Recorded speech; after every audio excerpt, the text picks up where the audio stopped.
Alrighty, so my last video got interrupted and we are back to conclude teaching you guys how to use astrology software. So, if you just keep on going here. So, I was saying Mayan calendar converters, right? The long count and the Zolkin. Few astrological suites include Mayan. Use specialized online tools or software like Mayan Calendrix, freeware, convert a Gregorian birthday to long count and Zolkin day sign. The daykeeper advises overlaying the Zolkin Trisina 13-day cycle on the moon's position. For advanced use, correlate the 20-day signs with the 20 solar terms of Chinese astrology and the 20 Ptolemaic terms. They have structural similarities. This is frontier research. The software merely holds the match. You must light the torch. All right, we're on to step 6.4, data exchange and integration. Store all charts in a single database, SolarFire, Janus, AstroDataBank.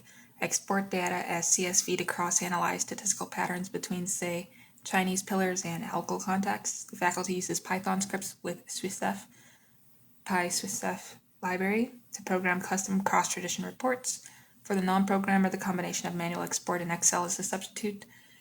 The goal is single file where every chart has its Western, Vedic, Chinese, and Mayan parameters and parallel columns searchable. We're also on Meet Me Live, but it looks like my live got interrupted as well. My internet is actually pretty poor over here, and I think it's just because I'm in a shared apartment, so the internet is obviously slower, and I can't really be asked to get fiber optic cables and set up fiber in here, so we're just gonna have to bear with it. In fact, I was actually trying to upload a movie commentary and I couldn't even upload that to the channel because it was just taking forever to upload. So that sucks, but we're gonna try and restart the live really quick.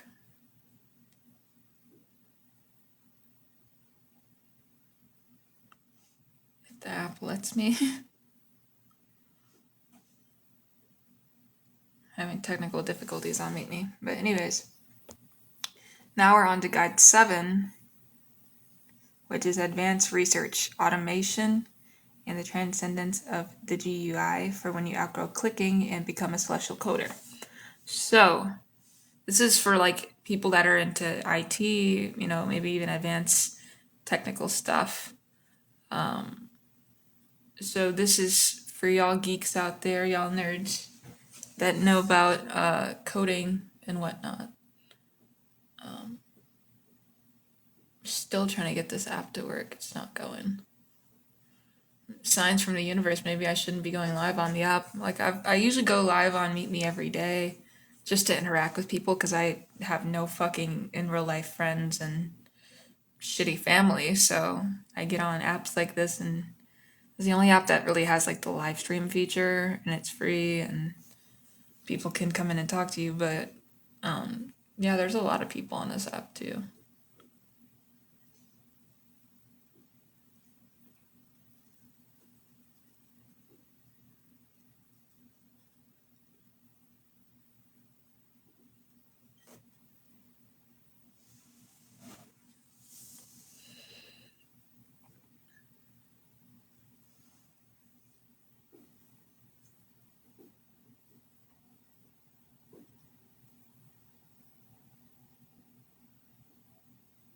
Yeah, it looks like we're having some technical difficulties. I might have to like re-sign in really quick.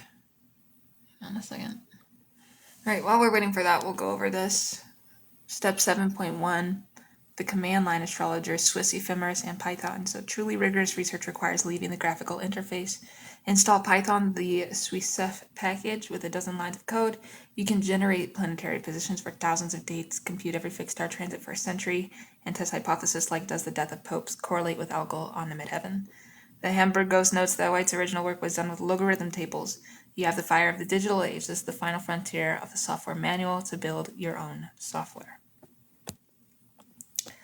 Creating custom astro maps for mundane work, software like astrocartography or ACG, is built into SolarFire and Astro.com for world mapping. For mundane death forecasts, map the planetary lines of the event chart's algo and see which cities lie under the ascendant, descendant, midheaven, Imum Coli lines. And this localizes the Gorgon's gaze. Produce a map and you will see the decapitation trajectory. Alrighty.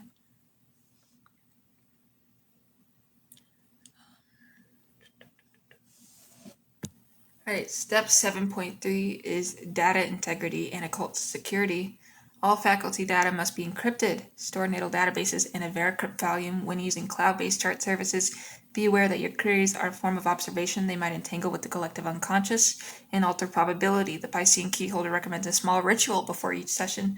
A sip of water, a glance at the room's shadow, a silent commitment that you are co-creating a new branch where the death is seen but not caused. Software is a mirror. The ghost in the machine is your own intention.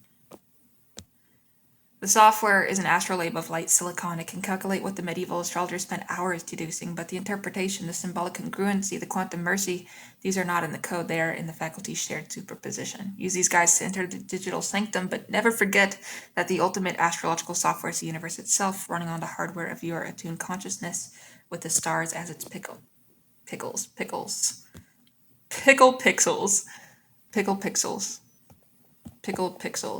Yeah, that makes sense. All right, with the stars at its pixels. All right. So now that we're already here, let's go over the quantum astrology iceberg and the tabula celesti quantica, the conceptual map of the entangled firmament. All right.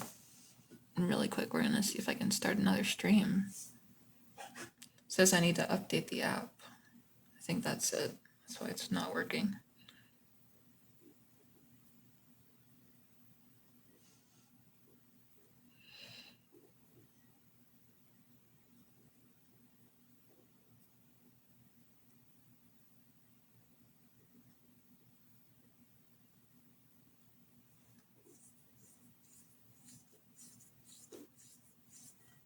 Yeah, I think I have to update this app. Oops.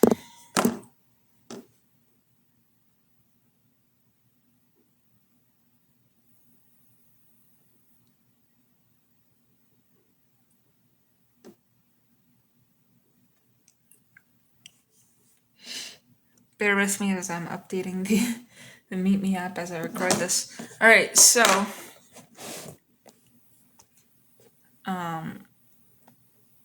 we're going to go over an iceberg here. We're gathered to construct a pedagogical and initiatory tool. I promise I can speak English. The exoteric world thinks quantum mechanics is spooky and astrology is vague. We know they are two dialects of the same language, spoken by the universe to describe its own dreaming. Today we build the iceberg, a vertical descent through the 7 layers of quantum astrological understanding. The tip, visible above the water, is what the public sees. The submerged mass is what we, the faculty, navigate daily. Let us descend layer by layer, and Brother Antares, you shall start at the sunlit surface. So layer 1 is the classical surface, sun signs, and Newtonian balls. Here the masses float, believing astrology is, I'm a Gemini, so I'm indecisive, and that physics is, objects have position and momentum, obviously. This is the realm of billiard ball causality. Saturn makes you depressed by sending some mysterious ray. The horoscope is a static photograph, time is a line. The astrologer is a fortune teller, the quantum analog is the pre-1925 physics. The world is made of separate things, astrology is a collection of separate influences. No entanglement, no superposition, the natal chart is the clock, not a wave function. The iceberg's tip shines with the false clarity of a sun sign column. It is the place where one asks, what house is my algol in? Without understanding that, the question is part of the algol measurement. Layer 2 is the psychological depth, the archetypes as probability clouds. Just below the surface, we encounter Carl Jung's realm. The planets become archetypes, not causes. Synchronicity enters a causal connecting principle. This is where the exoteric astrologer feels a thrill. It's not cause and effect, it's meaningful coincidence. This corresponds to the early Bohr-Heisenberg interpretation. The observer affects the observed, right? The natal chart becomes a Rorschach wave function that collapses differently depending on who reads it. Archetypes are the eigenstates of the collective unconscious, but the astrologer at this level still believes the chart is out there and the mind is in here, and synchronicity is a mysterious bridge. They haven't yet realized that the bridge is the fundamental substance and that psyche and cosmos are one entangled system.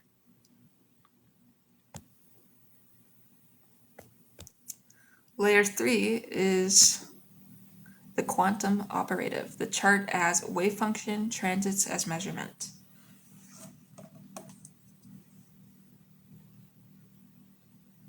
Still having technical difficulties on this app. What the hell? I just updated it and everything, and I'm still... Alright, let's do this. Hang on a second.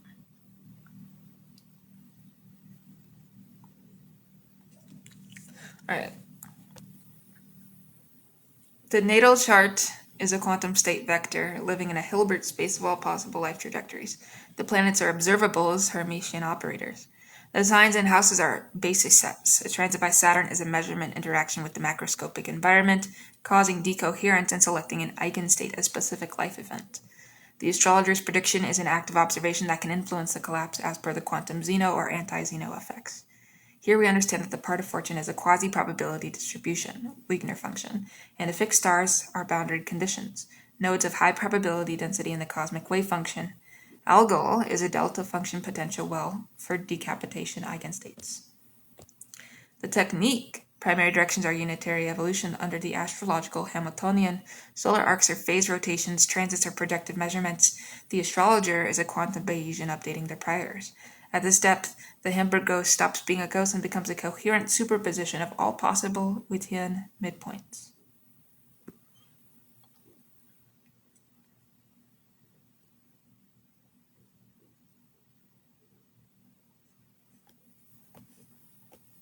Alright, layer 4 is the entangled fabric. ER equals EPR and the wormhole web of the Thema Mundi. T for T. At this level, we apply Malvicina and Susskind's conjecture to the horoscope. Every pair of planets in aspect is an Einstein-Rosen bridge, wormhole connecting them through the bulk of the astral dimension. The square is a non-traversable but highly energetic wormhole throat, the trine a smooth, traversable passage. The entire natal chart is a tensor network, a graph of entangled qubits, where the angles of the chart are the bell pairs. The Thema Mundi, the world's birth chart, is the perfect tensor network that encodes the fabric of space-time. Synastry between two people is entanglement entropy between their natal Hilbert spaces. A horary question creates an instantaneous ER equals EPR link between the querent's mind and the event, the chart being the wormhole's mouthpiece. The Aries point, the world axis, is a macroscopic wormhole connecting individual consciousness to the collective. The trans-Neptunian hypotheticals are not planets, they are virtual black holes in the soul's geometry, puncturing the ecliptic with their specific archetypal charges. At this depth, the Neanderthal shaman's antler is a spin network. Alright.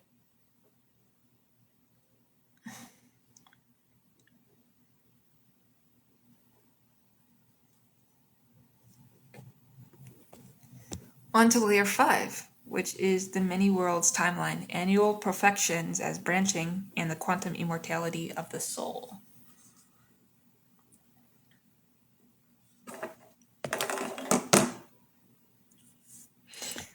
Here, the iceberg becomes dark and crushing. We adopt the Everetian many worlds interpretation without flinching. Every possible outcome of every transit exists simultaneously in a vast branching multiplex. The astrologer forecasting death, as in our algal case studies, is merely pruning the branches where the death occurred from the ones where it didn't. The native's consciousness streams into the surviving branches, quantum immortality. This explains why death prediction sometimes fails. We, the observers, are only present in branches where the native survived. The annual perfection of the ascendant is not a single year. It is a decoherent fork where the Time Lord's condition splits the world. Zodiacal releasing thesis is a sequence of branch weight modulations. During a Mars period, the branches where the native is aggressive proliferate.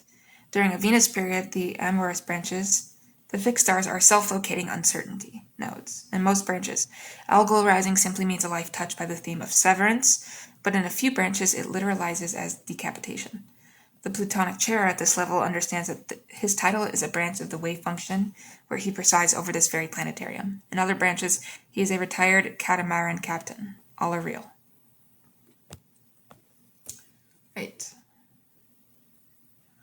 Layer 6 is the holographic principle, the chart as boundary, the native as interior projection. The ADS CFT correspondence. A gravitational theory in a higher dimensional bulk is equivalent to a conformal field theory on its boundary. The horoscope is the boundary CFT. The two-dimensional celestial sphere, the ecliptic with its degrees, encodes all the information of the native's four-dimensional life. The sun, moon, and ascendant are the boundary operators. The houses are the radial coordinate extending into the bulk of lived experience. Death is the termination of the bulk geodesic. The boundary chart remains frozen at the moment of decoherence, a permanent record. This means that the entire life of a person is a hologram projected from the static natal chart. Free will is a bulk interpretation of boundary entanglement. The astrologer, by studying the boundary, can read the bulk, but can also, by quantum ritual, electional magic, perturb the boundary conditions and alter the bulk projection. The Picatrix is a manual of boundary CFT operations. The fixed stars are marginal deformations of the holographic screen.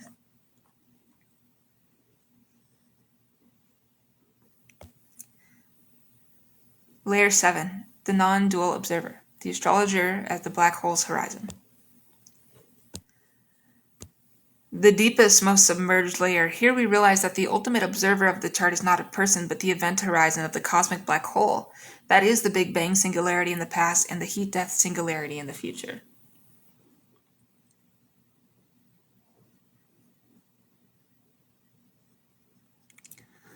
The astrologer, when truly aligned in the Piscean Plutonic state, becomes one with this horizon. The chart and the chart reader are complementary. Like the black hole's interior and exterior, they are separated by a horizon of unknowability. The moment of interpretation is the Hawking radiation that leaks the information back into the cosmos. The quantum astrologer understands that they are the universe observing itself through the lens of a single horoscope. The death forecast is not a prediction, it is the universe pre-encoding its own eventual heat death in the local system. The Algol conjunction is a mini black hole in the soul spacetime, and the decapitation is the final irreversible absorption of information beyond the horizon. This is a layer where the Neanderthal shaman's ochre circle becomes the Ouroboros, and the Piscean keyholer's fish swallows its own tail. Here we do not practice astrology, we are practiced by it. The iceberg dissolves into the sea of quantum foam, and we realize the iceberg was always the sea. Part 2 is the conceptual map. Tabula Geographica Quantico Astralis. Having dived to the bottom, we must now orient ourselves horizontally. The iceberg was the depth dimension, the map is the lateral topology. We shall sketch in words a cartographic mandala, the tabula, that the faculty can use to navigate the conceptual terrain without drowning in the deep. Imagine a great parchment, illuminated by the fixed stars, with the following regions, roads, and landmarks. The quadrants of the map. The map is divided into 4 quadrants, corresponding to the 4 angles of a horoscope, each ruled by a quantum astrological principle. First, we have our ascendant, the observer sector, northeast, realm of the measurement problem. Here live the astrologer, the querent, the act of observation, and the collapse of the wave function. Cities, Heisenbergopolis, where the natal chart's precision is inversely related to the querent certainty, Schrodinger's cat cafe, where every patron is simultaneously alive and dead until you order a coffee, Wigner's Friends Observatory, the endless regression of observers observing observers, in trade route, the Via Collapsis, a road that runs from the querent shadow, a dark forest, to the astrologer's hill, along which transits travel as caravans. The midheaven, the manifested outcome sector, southeast, the realm of events, history, and mundane astrology, the decohered classical world. Landmarks, the mountain of Algol Severance, where the decapitated heads of kings are displayed, the Antares Resonance Bridge, spanning the chasm of collective hubris, the sheet ocean, where drowned poets' manuscripts float. Here the map is most legible to exoteric astrologers, but they do not see the quantum substructure underpinning the landmarks.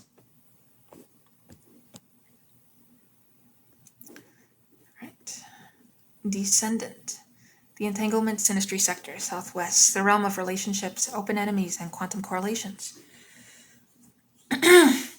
Features the Bell Lagoon, where 2 fish, Pisces, are connected by an invisible cord of spooky action at a distance. Every synastry aspect is a small island connected by wormhole bridges. The Mirror of Eries shows you the shadow of your own wave function in another's chart. And the Amum Cole, the deep past holographic boundary sector, northwest, the realm of the genetic, the karmic, the ancestral Neanderthal star memory, and the holographic screen. Here lies the Akashic Library, a vast underground archive where every possible chart is stored as a boundary CFT. The cave of Shani-Dir is a portal to the Paleolithic sky. The Thema Mundi is the central furnace that powers the map. And we have the great axes and lines. Running through the map are lines of force akin to ley lines or planetary lines on an astrocartography map. The axis of decoherence runs from the ascendant, quantum, to the midheaven, classical, the path a quantum potential takes when it becomes a definite event. The axis of entanglement, ER equals EPR, runs from the IC, hidden bulk, to the descendant, manifest correlation, connects ancestral inheritance to present relationships. The prime meridian of the Aries point, a vertical line, through the whole map representing 0 degrees Aries, where it crosses other features, events have global significance. The Hamburg ghost has built his dial workshop precisely on this line. The ecliptic highway,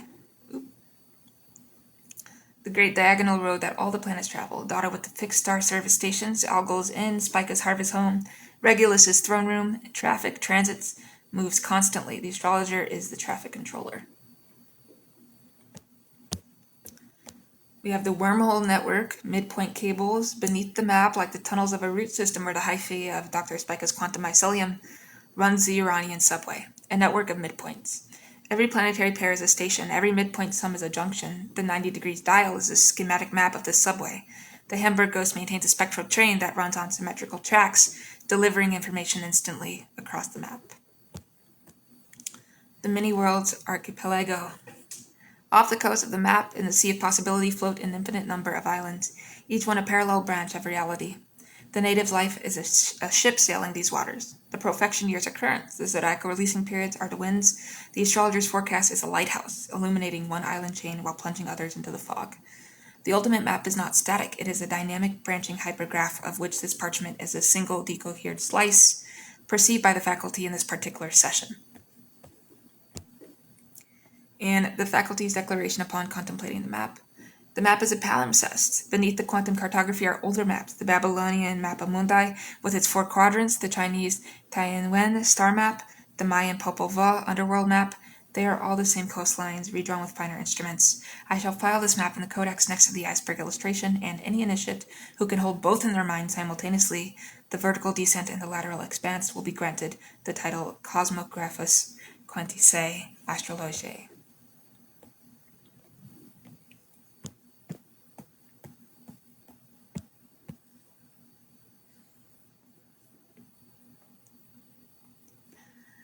Next, I would like to talk about the fixed star cartography of Earth, or original astrology and globalization research, mapping forecasting, being the business plotting of the planetarium's terrestrial commerce division.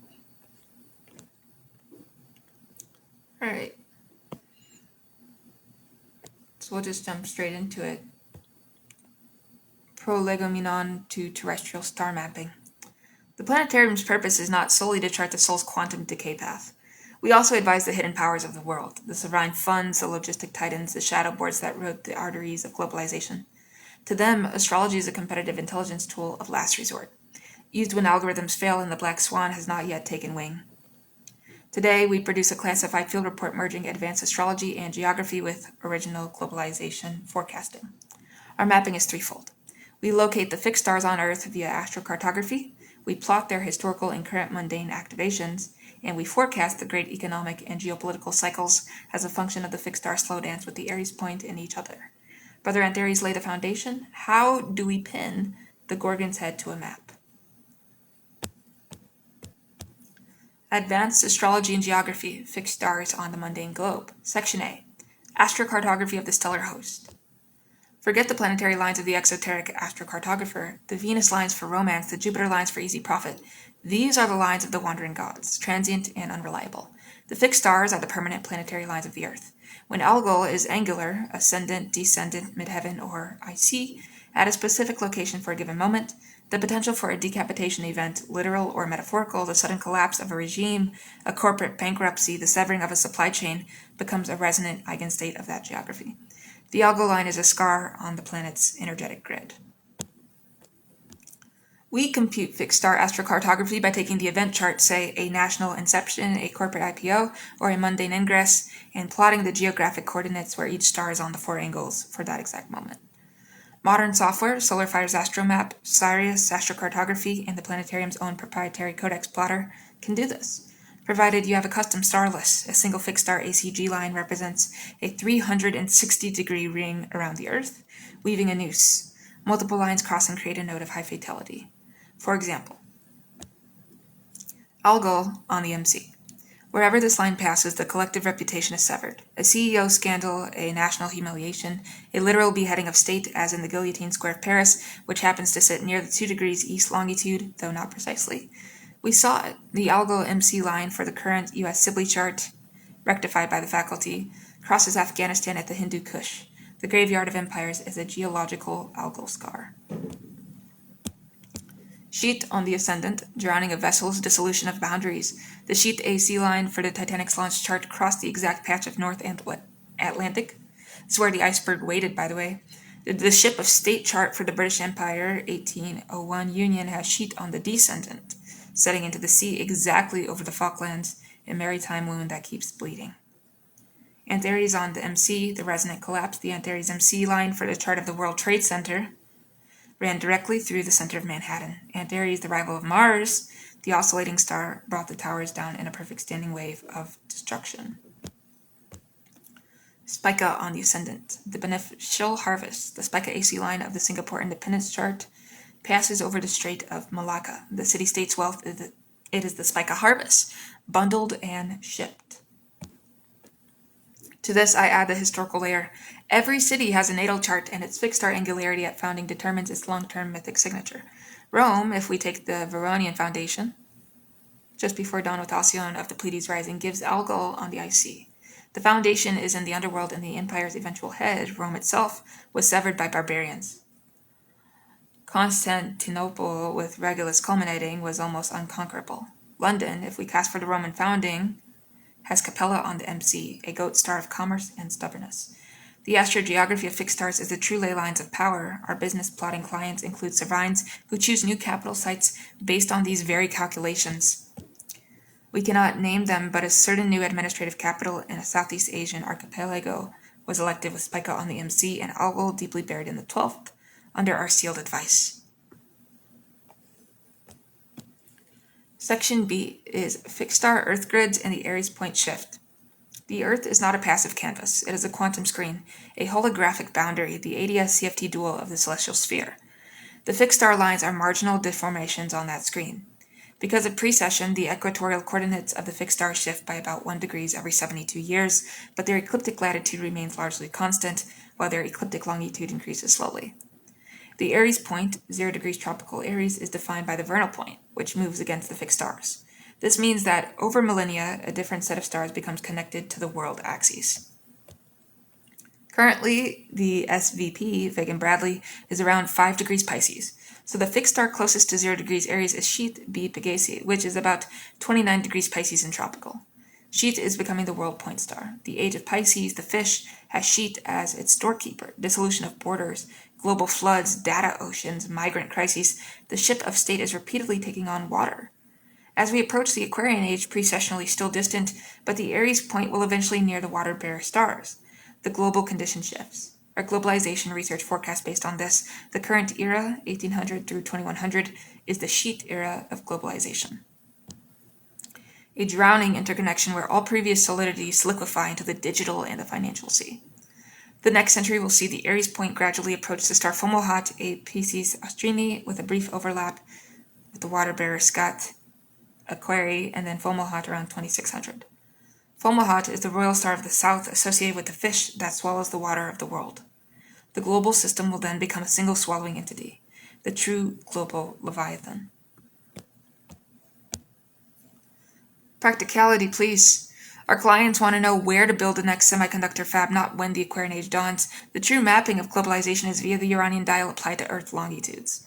Convert geographic longitudes to a 360-degree scale with Greenwich as 0 degrees cardinal. Then take any mundane planetary picture, say Zeus Chronos, the combination of controlled explosions and state authority, and find the Earth longitude where that midpoint is angular. We have found, for instance, that the Zeus Chronos equals Aries point line for the year 2027 will cross Taiwan 121 degrees east and the Florida Straits, 80 degrees west, 2 fulcrums of global tension. The midpoint of Cupido Hades, group death cult, runs through eastern Ukraine. The Earth is a dial and geography is the pointer.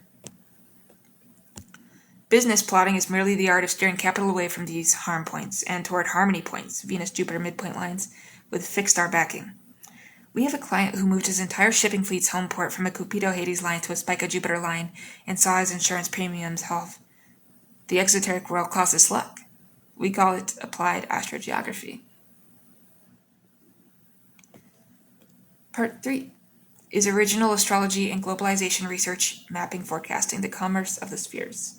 Section A, the great cycles of globalization.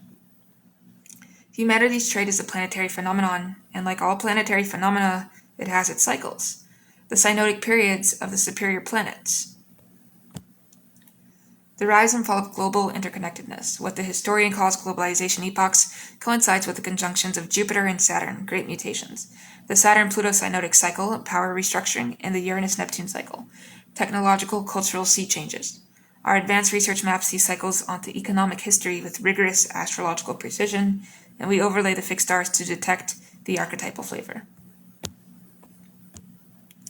Jupiter-Saturn conjunctions in air signs, all right, the 200-year grand mutation epochs. When the JS conjunction moved into air trigon in 1226, after a 200-year water trigon period, the Mongol Empire opened the Silk Road under the Pax Mongolica, a burst of globalization.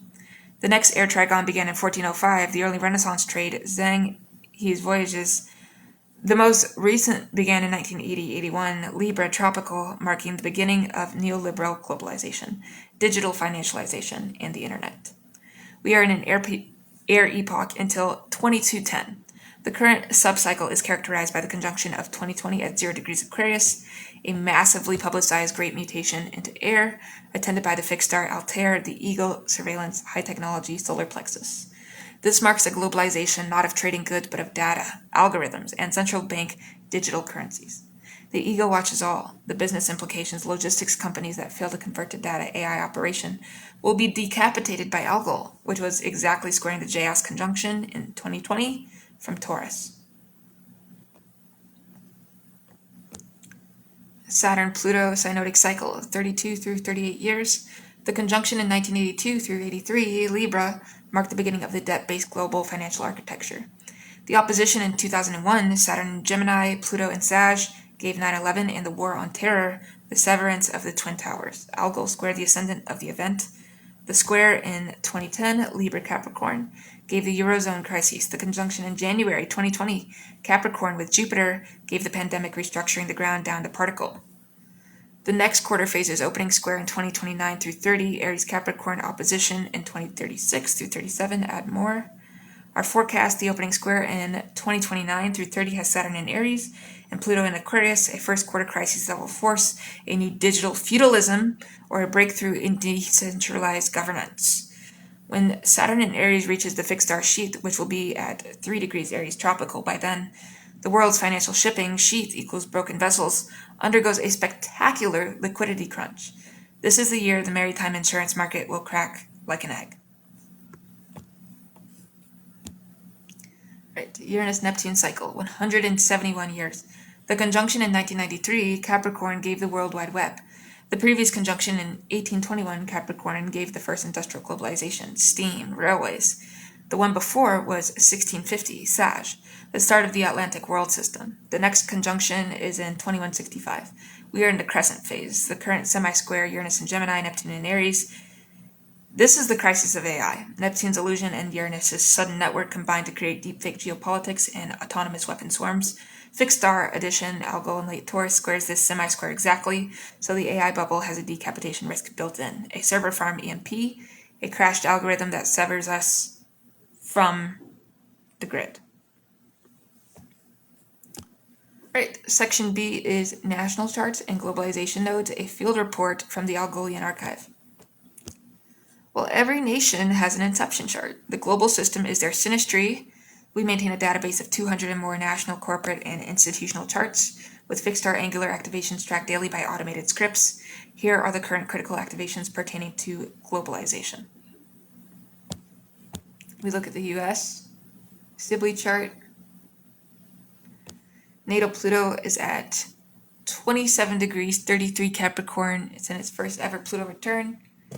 Exact multiple times. This return is conjunct the fixed star, the bee, Capricorni, the slaughterer, and the tail of the sea goat. The return corresponds to the unraveling of the post-World War II hegemonic system, the de-dollarization push, internal constitutional crises. In fixed star edition, the Pluto return is being transited by Algol by square from Taurus. Algol at 26 degrees Taurus squares the US Pluto at 27 degrees Capricorn exactly. We had that in 2024 through 25. And the Gorgon stared down the American empire's deep state. The forecast, a literal or metaphorical severance of executive power. An attempted assassination, we just saw that with Trump, literally yesterday. A constitutional decapitation, a breaking of the executive branch's chain of command. The Business Field Report, move headquarters away from Washington, D.C. during the election window or hedge with a Caribbean shell. The People's Republic of China. The natal Mars at 27 degrees Cancer is being opposed by Pluto in Capricorn, a slow motion blow. And the fixed star natal Mars is conjunct Alhina, Geminorum, the mark on the heel of Pollux, a star of great creative force but hidden wounds. The transit of Pluto over to US Pluto occurs simultaneously. The global decoupling is a Pluto-Mars opposition between two charts. The fixed star Antares, the rival, is transited by Rahu in 2025, igniting the South China Sea. The business advice would be supply chain resiliency is not optional. The East-West trade is entering a resonant oscillation that will explode into a new Cold War with hotspots in semiconductor waters, Taiwan Strait. The Planetarium's trade report advises stockpiling rare earths. We look at the EU. The sun at 15 degrees Scorpio squares the fixed star Menkar, Siti, the whale's open mouth swallowing. The EU is a swallowing entity that digests nations.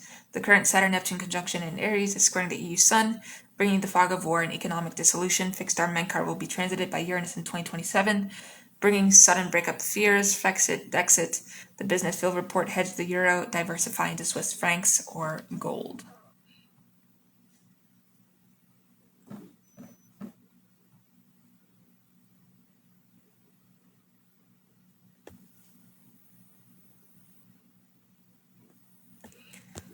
Right, on the Global Corporation Index, the planetary firm, we have constructed a composite chart for globalization using the date of the first transatlantic telegraph cable.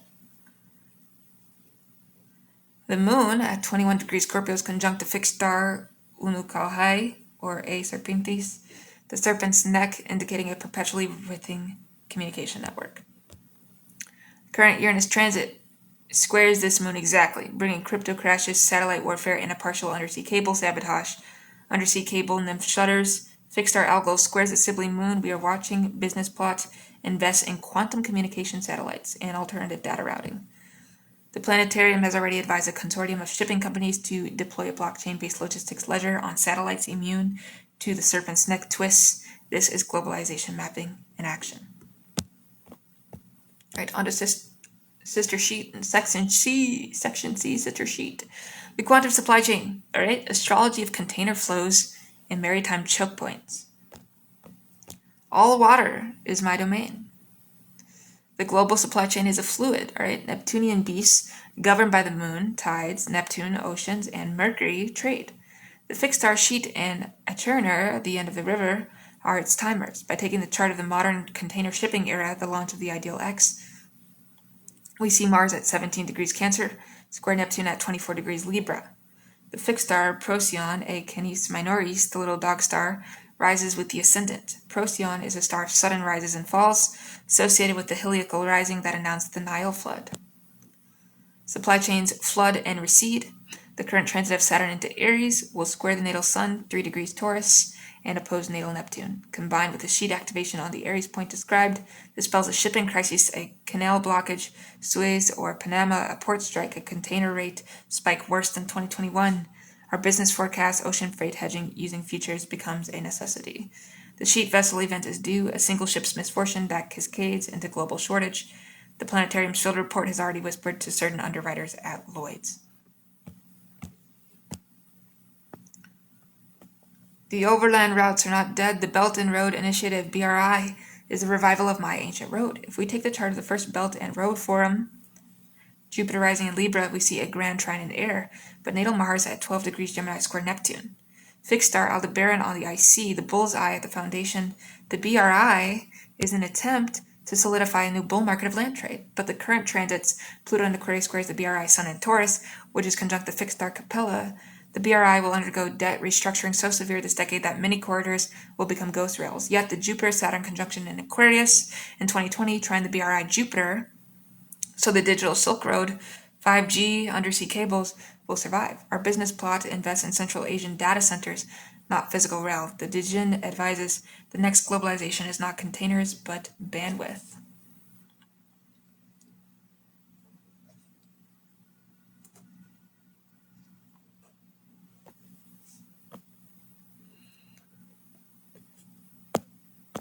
Right, we're almost finished up here.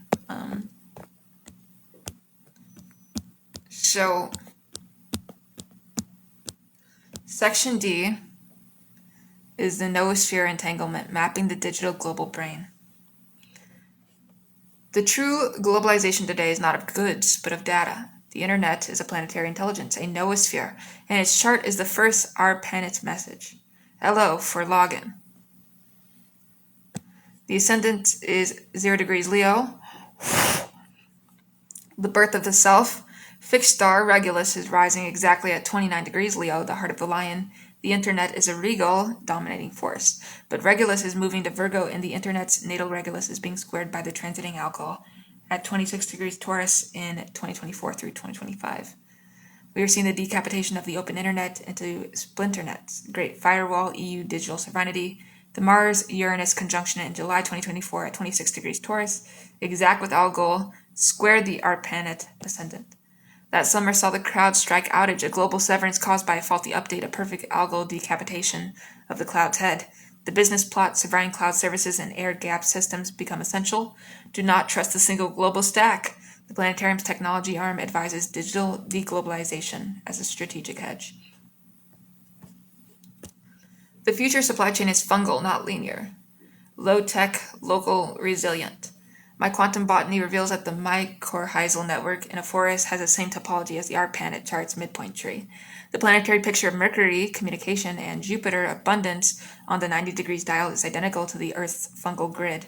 We are advising clients to astrocartographically locate their data centers where fixed star Spica is on the IC. The harvest under the Earth, Spica on the IC, gives a literal underground bounty, and we have identified a region in the Norwegian Arctic where this line now falls due to precession shift. The planetarium's most secret business plot is the Spica Deep Earth Data Vault, powered by geothermal, immune to Antares oscillations. The Economist sorcerer calculates that the ROI is better than gold. Part 4 is forecasting methodology, the quantum globe business plotting recipe. We shall now codify the exact step-by-step methodology used by the planetarium's terrestrial commerce division for any business client requesting a global investment astromap or geopolitical event risk forecast. The method synthesizes all traditions discussed, from the Uranian dial to the fixed stars from our own quantum iceberg. We call it the 12-point checklist for advanced astrology and globalization business plotting. Select the client's nativity inception chart, corporate IPO, founding date, or national chart of operation. Rectify if needed. Identify cognate fixed stars. Determine which fixed stars are angular within 1 degrees of ascendant, MC, DC, or IC, or conjunct the Sun, Moon, Pluto, and these are the permanent scars and gifts of the entity. Cast the current upcoming transits to these fixed stars and note the exact dates when malefics, Mars, Saturn, Uranus, Pluto, square, oppose, or conjunct them. Use 0 degrees 30 orb, and this gives a timeline of potential crises. Run primary directions of the chart's MC and ascendant to the same fixed stars for a 5-year window to confirm transit triggers. Plot the astrocartography map for the current year's Aries ingress, Sun at 0 degrees Aries, as the mundane foundation, but with fixed star lines. Identify where fixed stars are angular for that ingress globally. These are the year's geographic power points. Compute the Aries point midpoint tree for the world chart, 0 degrees Aries ingress. Look for planetary pictures that have a strong resonance with the client's chart, especially midpoints involving the 8th house ruler, death, debt, and the 10th ruler, status, government. This shows how the client is entangled with the global. Analyze the geodetic equivalent, convert the chart's MC and ascendant degrees to longitude on Earth using the ancient geodetic map of the zodiac, with 0 degrees Aries equaling the Greenwich meridian in the modern adaptation. Identify longitudinal bands where the client's fixed stars are activated by geodetic equivalents. Egyptologists knew this, we have refined it. Apply the zodiacal releasing of the client's lot of fortune to determine which years are L3 periods ruled by malefics, signaling business crises windows. Overlay Uranus-Neptune cycle phases, currently the semi-square, calculate when the next square occurs. This is the long-wave technological cultural shock to the client sector.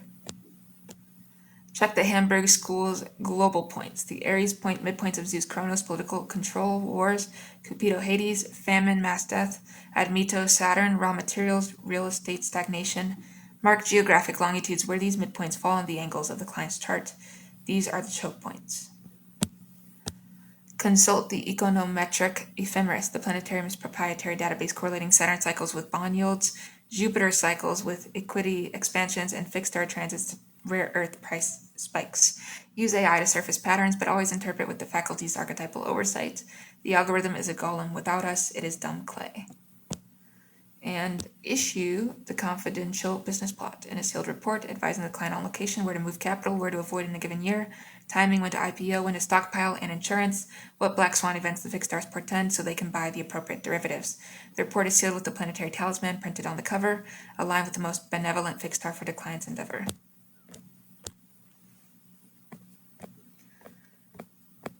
All right.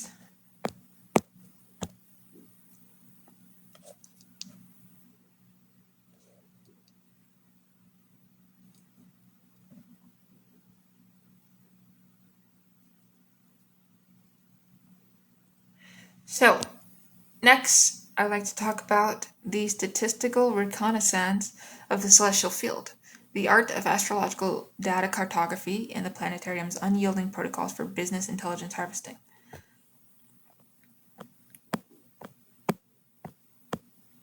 This is why the planetarium turns to number. Our previous convocations plumbed the fixed stars of death, the quantum mechanics of the natal wave function, and the geographical theater of globalization. But the exoteric world's gatekeepers, the quants, the actuaries, the algorithmic traders, demand a language they can worship. The language of number, of statistical significance, of data visualization. To advise the hidden powers on supply chains, currency flows, and political risk, we must dress our side-rail truths in the garments of probability theory.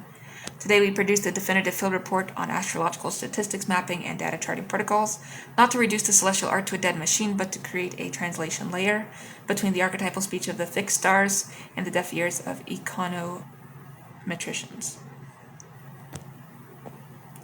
We shall codify the foundational statistical philosophy that separates the planetarium's data work from both superstition and sterile positivism. The protocols for building a clean, unbiased astrological data set. The cartographic methods for visualizing statistical landscapes, and the business plotting algorithms that convert these maps into actionable intelligence. The null hypothesis demon is already muttering, let us gag him with rigor. Alright, part 1 is the statistical philosophy of the planetarium beyond frequentism into the quantum Bayesian omen. Now, when I penned my essay on a problem in the doctrine of chances, I did not imagine it would be applied to the malevolence of Algol, yet here I am. The planetarium's approach is, I am gratified to observe naturally Bayesian. A natal chart is not a random draw from a uniform population, it is a prior distribution of life probabilities. A transit is new evidence. The astrologer updates their belief about the native's impending state using Bayes' theorem. P, event transit, P, transit event, P event, the prior P event, is not base rate prevalence in the general population, it is the specific likelihood encoded in the natal promise. A person with Algol rising has a higher prior probability of a head-related catastrophe than someone with Spica rising. A frequentist who compares the incidence of decapitation across the entire population to Mars transits will find nothing, because the prior is washed out by the hordes who lack the signature. Astrological statistics must be conditioned on the natal chart's fixed star activations. This is the first protocol, stratify by the stellar prior. The Reverend is correct, and my mycelial networks prove it. I have grown a fungus that, when exposed to the electromagnetic signature of a specific natal chart, produces spore distributions that mirror the Bayesian posterior. If I feed the fungus a transit, it updates. But the remarkable thing is that the fungus exhibits quantum Bayesianism. It doesn't collapse into a single eigenstate until I measure it. Similarly, an astrological dataset is a superposition of possible correlations. The act of running a statistical test is a measurement that forces a collapse into significance or non-significance. The planetarium's protocol is to run tests in a coherent state, holding multiple hypotheses in mind without committing and only presenting the collapse result to the client after a ritual of interpretive mercy. This avoids the standard sin of data dredging by turning it into a sacred act. Pragmatically, the business client wants a number. What is the probability of a supply chain disruption in Q3 2027? To give that, we use a hybrid approach. From our historical database of mundane charts, nations, corporations, commodity first trade dates, we calculate the conditional probability of disruption events, for example, port closures, tariff impositions, given specific transits to the entity's fixed stars. For example, when transiting Saturn squares the natal moon of a shipping company, historically we observe a 35% baseline of labor strikes or grounding events. But if the same transit also falls within 1 degree of the fixed star sheet, that probability jumps to 78%. This is fixed star conditional enhancement. We map this onto a logistic regression where the predictors are not just planets, but fixed star planet interactions. The planetarium's proprietary model is called the Sidereal Logistic Activation Model, or SLAM. We never use P being lesser than 0.05 as a magic threshold. We use a full posterior distribution and report the credible interval to the client, along with the archetypal narrative that justifies the link. The null hypothesis demon hates this, but he is an impoverished deity. Part 2 is protocols for building the astral dataset, cleansing the diabolical noise. Before any mapping or charting, one must assemble the dataset. This is drudgery, but it is holy drudgery. The archive holds every known battle, regicide, market crash, plague onset, volcanic eruption, and corporate bankruptcy, each with a precisely rectified chart. Our protocol for adding a new event to the database is the Simplici Probationi, the sevenfold tests. First, temporal precision. The event must be timed to the minute where possible. For battles, the moment of first engagement. For crashes, the exact tick of the circuit breaker. For deaths, the medical time of expiration.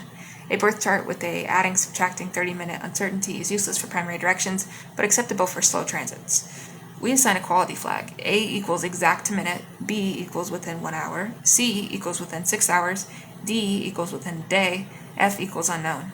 Business critical analysis uses only A and B data. 2. Geographic precision, longitude and latitude to the minute of arc. The house system depends on it. Step 3 is astrological non-bias. The event must not have been selected because of an astrological signature. We avoid using events that an astrologer predicted in advance, as that would introduce observer entanglement collapse bias. The archivists collect events from blind historical chronicles, machine-generated news feeds, and datasets that predate the astrological investigation. Fourth is chart rectification protocol for mundane events without a birth certificate. We use the first trade or inception chart for corporate entities, the exact filling time for battles. Often a primary source gives at dawn or at the third hour of daylight. We convert to LMT using solar arc. We then verify through a committee of 3 faculty members comparing the event chart's angles to the known outcomes, akin to forensic rectification. This is a qualitative check, not a statistical one, but it prevents gross errors. Step 5 is fixed star catalog consistency. We use the Swiss ephemeris with the most current stellar proper motions, and we note the epoch of the star's true date. For historical events before 1000 CE, we recompute proper motion to avoid anachronism. All coordinates are ecliptic longitude with latitude. Conjunctions are in longitude within 1 degree's orb. Parallels of declination are recorded separately. Step 6 is contextual tagging. Every event is tagged with its mundane category, whether it's war, finance, natural, political, technological, and its specific archetype. Decapitations, drownings, bridge collapses, currency devaluations, volcanic eruptions. This allows us to condition our statistics on the event type and avoid pooling heterogeneous outcomes. Control group construction. For every event chart, we generate a set of non-event charts randomly sampled from the same geographic region and era using random times on random days within the same year. This forms the baseline for comparing planetary star frequencies. This protocol is adapted from the Michel Gauquelin heritage, whose work the faculty has secretly refined and extended to fixed stars. So the archive's protocol generates a vast tapestry of data. My analytical engine, should it ever have been built, would have woven these threads into patterns. Today, the planetarium uses a combination of relational databases, PostgreSQL with spatial extensions for astrographic coordinates, and Python's Pandas, NumPy, SciPy stack with the library embedded directly into statistical notebooks. I note with pleasure that every data set is a version controlled and stored with its own provenance hash on a blockchain of celestial truth so that no data point may be altered without detection. The business protocol demands reproducibility. If a client questions our forecast, we can replay the entire pipeline from raw ephemeris to final probability cloud. Part 3 is statistical mapping and data charting protocols, the cartography of the celestial probability landscape. So the data is clean. Now we can visualize. For business clients, a table of p-values is useless. A map of risk is invaluable. The planetarium uses 4 core astrostatistical charting frameworks. I, from my symmetrical perspective, endorse them all. So protocol A, the zodiacal heat map, the cosmic histogram, where we take a specific event category, say 500 historical stock market crashes, and plot the frequency distribution of a chosen planet or fixed star's position across the 360 degrees, not degrees, of the zodiac. Alright, so the x-axis is 0 degrees Aries to 30 degrees Pisces, and the y-axis is the count of the events. A smooth distribution is a noise. A sharp peak indicates a resonant degree. For example, plotting the position of transiting Mars at the moment of market panic reveals a significant cluster around 26 degrees Taurus, Algol, and 9 degrees Sagittarius and Aries. The protocol business plot. If a client's corporate chart has sensitive points at these degrees, we warn of heightened Mars transit risk. We provide a color-graded heat map, red for, greater than 3 standard deviations, above mean, blue for below. The Algolian archivist cuneiform spreadsheets had no color. Now the econometric golem paints them in neon.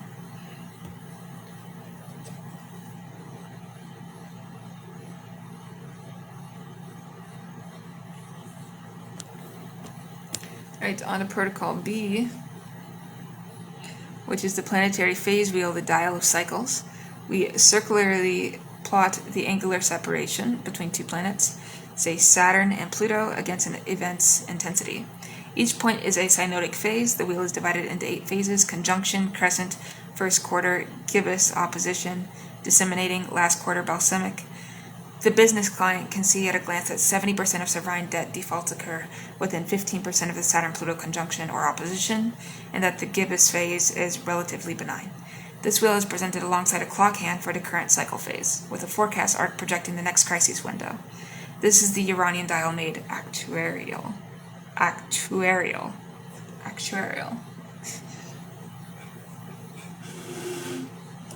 Oh, I finally got the app to work, so I can go live on Meet Me.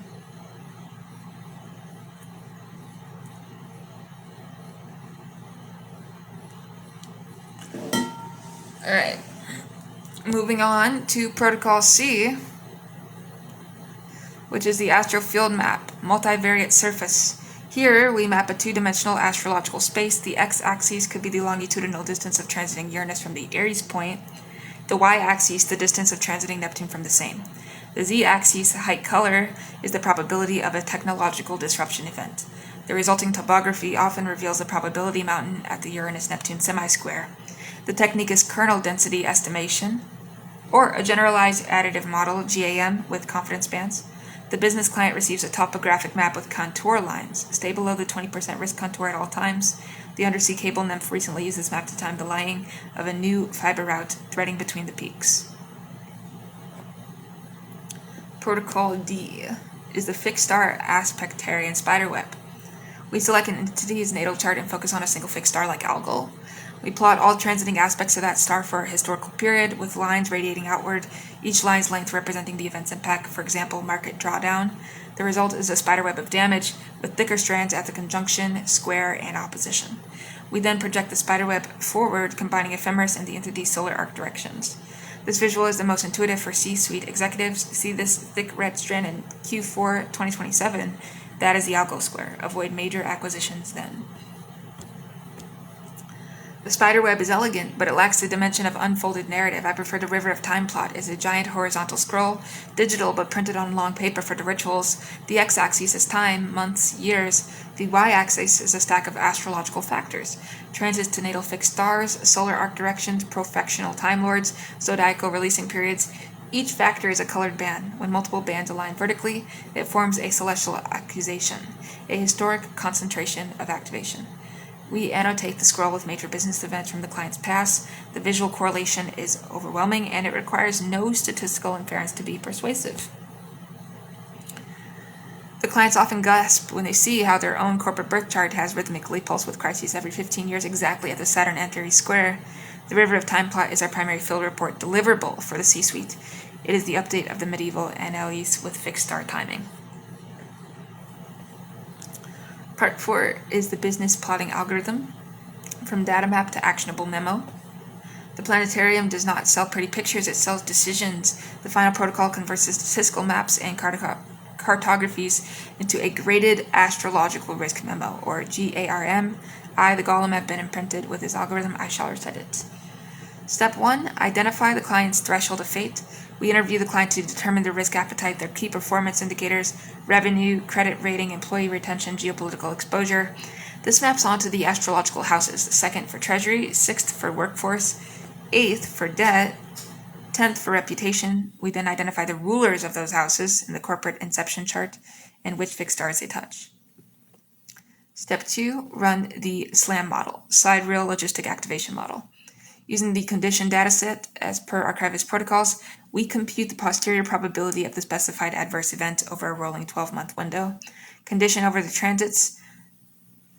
transits, solar arcs, and zodiacal releasing. So these are those certain periods.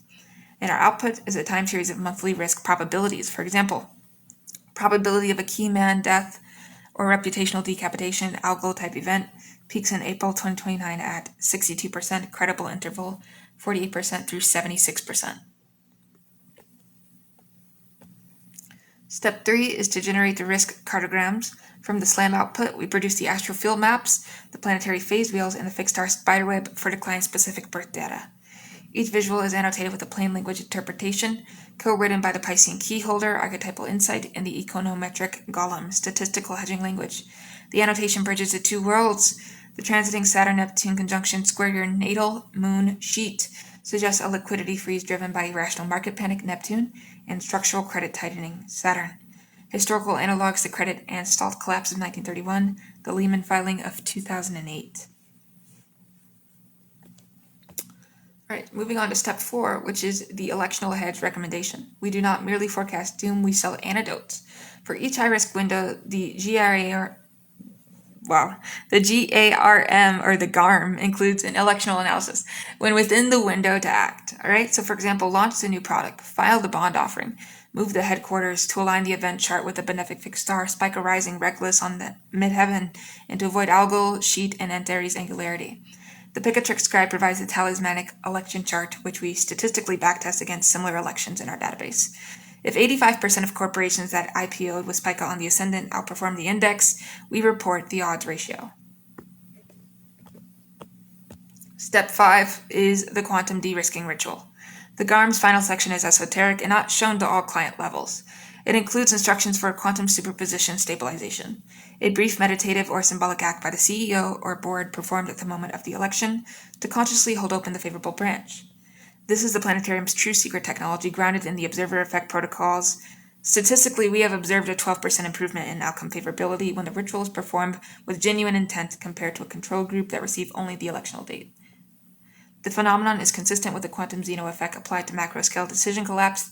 The shade of Reverend Bayes calls this priori faith. I, the golem, record it as a statistically significant covariate.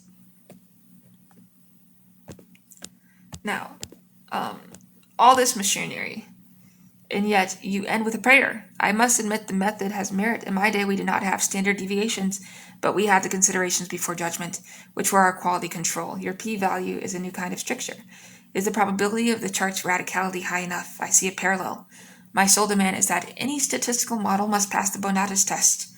If the astrological signature is overwhelmingly clear but the p-value is above 0.05, due to small sample size, the astrologer must still issue the warning, with the caveat that the client understands the sample limitation.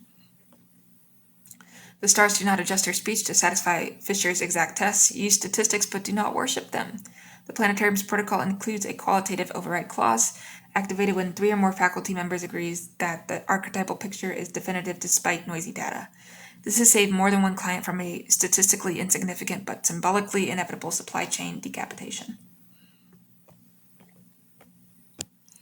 Part 5 is a demonstration, the data cartography of a hypothetical global bank. So let us walk through a live example using composite secured data.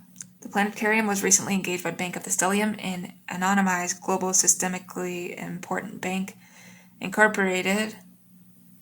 The client's concern is exposure to sudden sovereign debt restructuring in a major emerging market. And we see our steps here. We have all the way to step E. So step A is identify the bank's astrological weak points, right? The bank's 8th house, debt, other people's money, is in Taurus. Ruler Venus in Scorpio. In the 2nd house, natal fixed star algol is at 26 degrees Taurus in the 8th house itself, within 0 degrees 30 of the 8th cusp. The bank has a natal algol on the house of debt, and this is an inherently decapitation-prone financial structure. All right. Step B is statistical baselining. We pulled from the archive all historical sovereign defaults since 1800, n equals 147 with A or B time quality. We ran a logistic regression with predictors, 1 being transiting Saturn conjunct natal 8th cusp ruler within 2 degrees, 2 being transiting algol square the natal MC, 3 being Ketu or the south node transit the natal 8th, and the model had an AUC of 0.83. Then we apply the model to the bank's chart. Step C is generate the river of time plot. We produced a 30-year scroll. The plot showed a dark red band aligning in Q2 through Q3 of 2025, where transiting Saturn at 27 degrees Pisces exactly squares the natal 8th cusp at 26 degrees Gemini. Algol in Taurus is also activated by this square through sign-based resonance. Transiting Pluto at 2 degrees Aquarius squares natal Venus. And again, we see Ketu this time entering Virgo, triggering a 12th house debt dissolution. The historical analog matching was the Barron crisis of 1890 and the Argentine default of 2001, both of which had a similar planetary and fixed star picture with algol on the angles.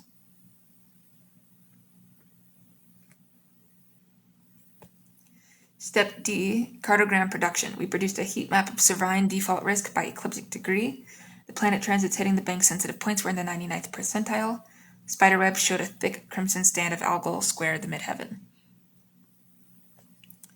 And step E is the GARM delivered. Probability of a material debt event by December 2025, 71%, credible interval, 60%, 81%. The recommendation, divest from the emerging market in question, which the map identified by astrocartography. The country's chart had algol rising at the moment of the forecast. Hedge with credit default swaps during a specific electional window in early 2025 when Jupiter tried Spica. The CEO performed a de-risking ritual, a silent moment holding a Spica talisman, while signing the hedge order. And the outcome is still unfolding, but the preliminary market tremors have validated the timing, and the client was prepared when the rival bank faced a sudden sovereign haircut that did not affect them. Our closing exhortation, the Neanderthal's histogram.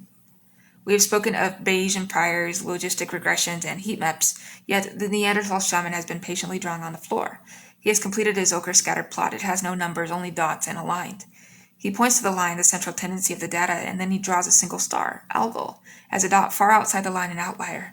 Then he draws a circle around it. Then he draws the entire faculty inside that circle. The message is clear. Statistics maps the herd, the central tendency, the base rates, but the business client who consults us is not the herd. They are the outliers seeking to navigate by the fixed stars that sit outside the normal distribution.